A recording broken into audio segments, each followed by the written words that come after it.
Et tout cela pour inculquer une philosophie particulière, un esprit rocheux.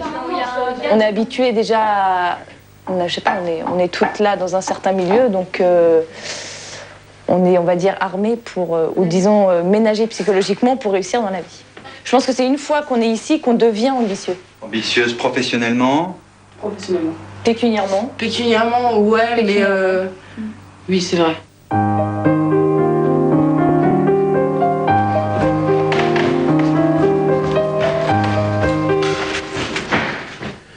Roger Fourroux, que vous inspire ce dernier reportage? Oh bah écoutez, on est sur la planète Mars, hein. C'est vraiment notre monde. Moi, tout ce que j'espère, c'est que ces malheureux enfants auront quand même ensuite l'occasion de redescendre sur la Terre pour voir quand même leurs contemporains tels qu'ils sont.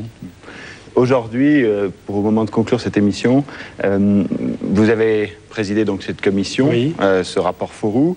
Vous connaissez cette célèbre phrase, quand un homme politique veut enterrer un problème, il crée une commission. Alors le président de la commission Fourroux, son expérience? Alors écoutez, la phrase, je la connaissais avant de commencer, ça ne m'a pas découragé. D'abord parce que je considère que nous n'avons pas de problème français plus important que le problème de l'école, hein. Ça, il faut que tout le monde en soit persuadé, parce qu'il est en amont de tous les autres. Il y a de l'économie, l'équilibre politique, tout ça, ça dépendra du niveau qu'aura notre peuple. Deuxièmement, moi je dirais que c'est un problème qui concerne tout le monde, si vous voulez. Alors on dit le ministre de l'Éducation nationale, Fourroux, en fait c'est chaque citoyen qui doit s'en préoccuper, hein. L'école, elle ne pourra pas réussir toute seule. Il faut vraiment qu'elle soit aidée un petit peu par tout le monde. Alors, pourquoi... Enfin, votre rapport, on l'a un peu enterré quand même. Le ministre l'a un peu enterré. Alors écoutez, moi, il bouge encore. Hein. Il bouge encore. Oui, moi, j'assure en ce moment le service après-vente, vous voyez, avec quelques complices. Bon, nous y sommes en ce moment. Hein. Oui, et je pense... Comment vous interprétez ça? Pourquoi? Le ministre, vous l'avez rencontré, qu'est-ce qu'il vous dit?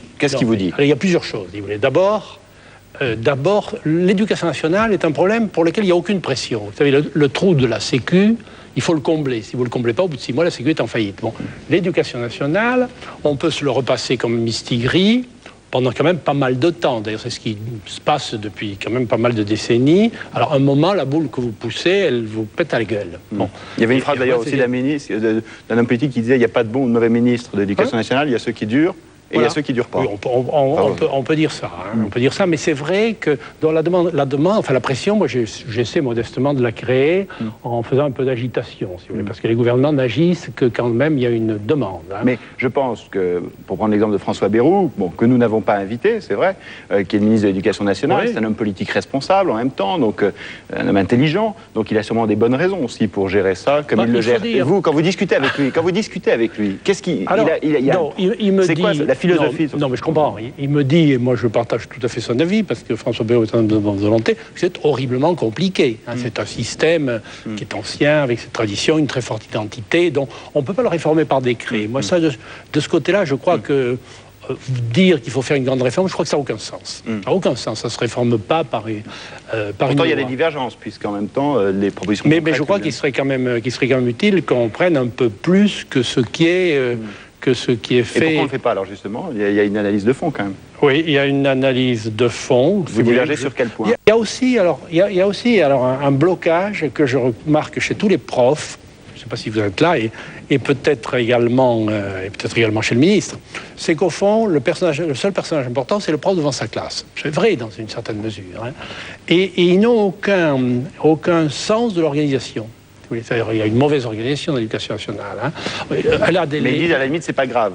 L'important n'est pas là. À la limite, c'est pas grave. Alors moi, je suis au contraire frappé par mes expériences antérieures de voir, si vous voulez, comment des entreprises, si vous l'avez comme personnel, qui ne vaut pas celui de l'éducation nationale, qui est excellent, arrivent à faire les meilleurs produits du monde. Et l'éducation nationale, c'est l'anti-modèle. Ils ont des profs qui sont formidables, enfin des cadres, vraiment des ressources humaines très dévoués. On les a vus.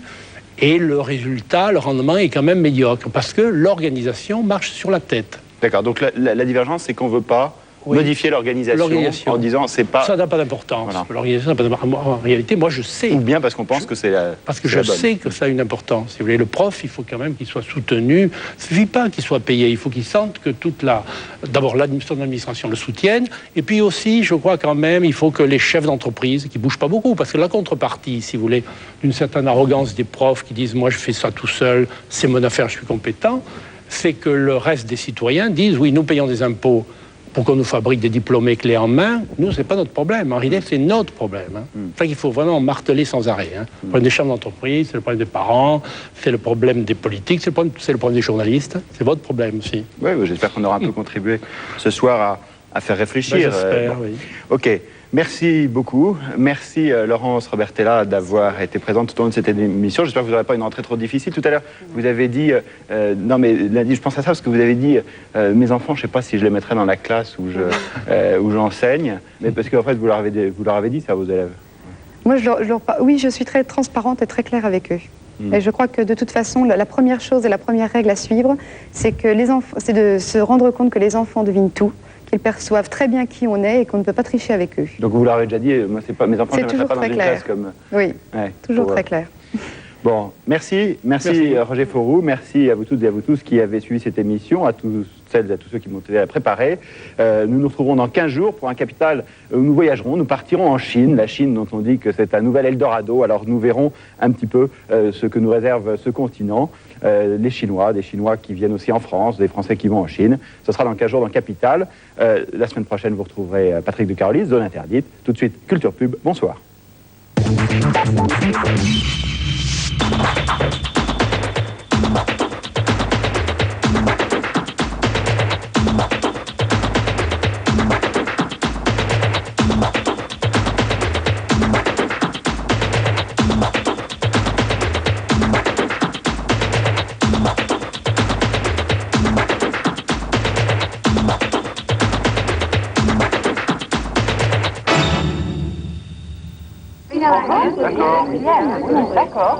Siemens vous a présenté Capital.